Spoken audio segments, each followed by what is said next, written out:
How good was Fred Taylor actually? As a child, Fred Taylor watched his mother juggle 3 jobs just to keep the lights on. His father was absent, and the streets of Pahokee, Florida, where he grew up, didn't offer many ways out, mostly dead ends or jail time. He could have become another statistic, but instead, Fred ran. He ran through poverty, pain, and doubt all the way to the NFL. He wasn't flashy. He didn't chase headlines. But when Fred Taylor had the ball in his hand, defenders backed off or paid the price. Down the sidelines, Fred Taylor, he's got it!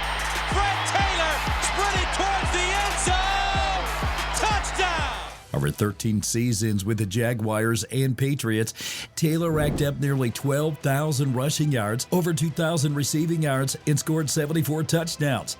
And honestly, if anyone ever wondered why he was fierce, it was because he had no other choice than to be.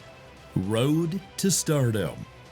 Fred Taylor's story is one of those tales that will cruise you through different emotions. Growing up in a small Florida town with limited resources, Taylor fought through family tragedy and persistent injuries to build an impressive career. Eventually, his football journey is one worth writing and listening to, but then one question that people, especially those who didn't watch him play, often ask is, how good was Fred Taylor actually? Truth is, right from the moment Taylor was born in Pahokee, Florida, a small agricultural community known as the Muck, his path was anything but easy. Unlike many NFL stars, Taylor didn't come from a family of athletes. His mother, Tiffany Taylor, raised Fred and his siblings primarily on her own. Working multiple jobs to keep food on the table, his father was largely absent from his life, and Fred grew up without the guidance many young men take for granted. Growing up in Pahokee meant facing harsh realities early. The area was known for its poverty and limited opportunities, where many young men either ended up working in the sugarcane fields or falling into trouble. Taylor witnessed friends and relatives give in to violence, drugs, and crime. Taylor once said in an interview, "Where I'm from, you either make it out through sports or you might not make it out at all." Football became Taylor's ticket to a better life. At Glade Central High School, he quickly emerged as a standout athlete. As a sophomore, he already showed flashes of the player he would become, but it wasn't until his junior year that he truly exploded onto the scene. That season, he rushed for over 1,700 yards and 21 touchdowns, which earned him recognition as one of Florida's top prospects. His senior year was even more impressive, as he amassed over 2,000 yards and 26 touchdowns while also starring on defense. College scouts were beyond mesmerized by his rare combination of power, speed, and elusiveness. Despite playing at a small school in a rural area, Taylor's talent was undeniable, and he was rated as a top running back prospect in the state of Florida. More roadblocks. Now, unlike many 5-star recruits who left their home state, Taylor chose to stay close to his roots. He committed to the University of Florida, where head coach Steve Spurrier was building a powerhouse program. The Gators were known more for their fun-at-gun passing offense than their ground game, but Taylor would help change that perception. Taylor's first year was promising but limited by injuries, a pattern that would unfortunately follow him throughout his career. Still, he showed enough potential to earn significant playing time in his sophomore season, where he shared the backfield with fellow future NFL back Eli Williams. It was his junior year in 1997 that truly put Taylor on the national map. He rushed for 1,292 yards and 13 touchdowns, including a memorable performance against Florida State, where he broke multiple tackles on a 61-yard touchdown run.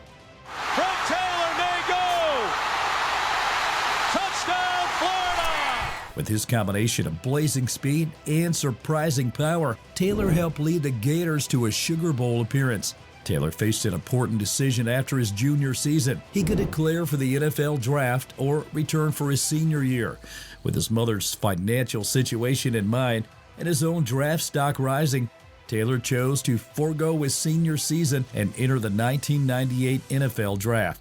The draft day arrived with Taylor projected as a first-round pick.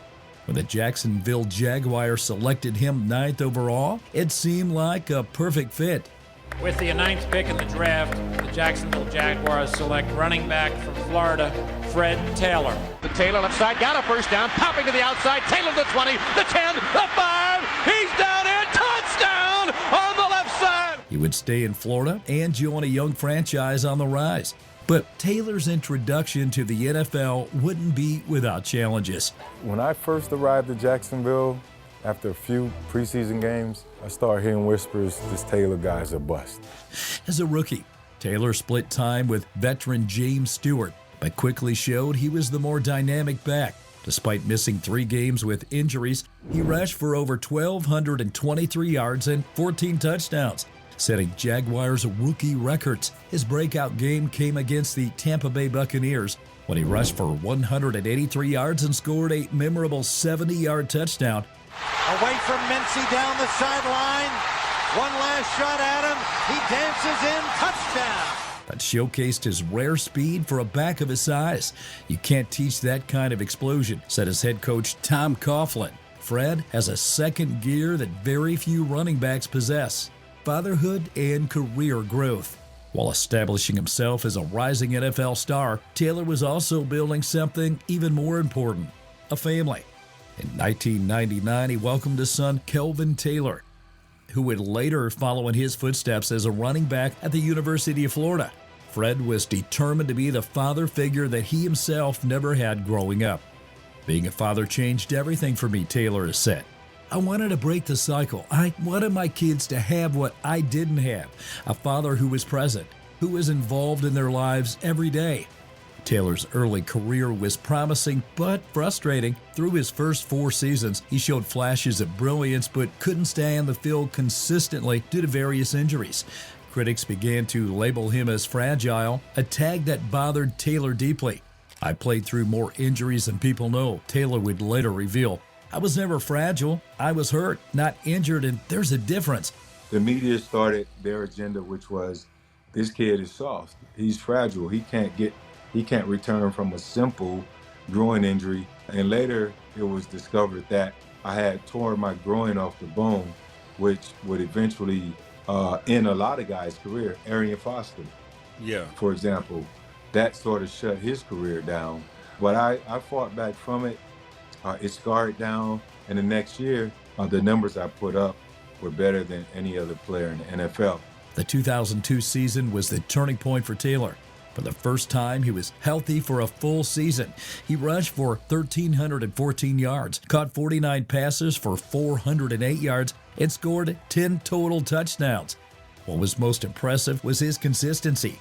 Taylor strung together 8 100-yard games and showed he could be the workhorse back the Jaguars needed. As his career progressed, so did Taylor's family. In addition to Calvin, he welcomed 3 more children: Natasha, Inari, and Austin. Being a father to both sons and daughters brought out a gentler side to the bruising running back. Teammates often noted how Taylor's demeanor would soften when his children visited practice or games. Despite his growing family responsibilities, Taylor remained focused on the field. Over the next several years, Taylor quietly built one of the most consistent careers in NFL history. Between 2002 and 2007, he rushed for over 1,000 yards in 6 consecutive seasons, joining an elite group of running backs to accomplish that feat. And that is the longest touchdown run in the NFL. His 2003 season was particularly spectacular, as he rushed for 1,572 yards and caught 48 passes for 370 yards. Despite his consistent excellence, Taylor struggled to gain the national recognition he deserved. Playing in the small market of Jacksonville and competing in an era with running backs like LaDainian Tomlinson, Marshall Faulk, and Edgerrin James meant Taylor often flew under the radar. Incredibly, he made just 1 Pro Bowl, which took place in 2007, despite being one of the league's most productive backs for over a decade. His career with Jacksonville eventually came to an end after the 2008 season. I guess the terms of the one-day deal is just having the opportunity to close out and do what I always wanted to do, and that's retire as a Jaguar. Taylor, at times, wiped back tears. At age 33, many thought Taylor was finished, but he signed with the New England Patriots and proved he still had something left. Rushing for 424 yards and averaging 4.3 yards per carry and a limited role during the 2009 and 2010 seasons. A worthwhile legacy. When Taylor finally retired in 2011, he signed a ceremonial one-day contract to retire as a Jaguar. He finished his career with 11,695 rushing yards, 66 rushing touchdowns, and an impressive 4.6 yards per carry average. He is still remembered as the Jaguars' all-time leading rusher and was inducted into the team's Pride of the Jaguars in 2012. As could be expected, retirement brought new challenges and opportunities for Taylor. Having invested wisely throughout his playing career, he was financially secure, allowing him to focus on family and new ventures.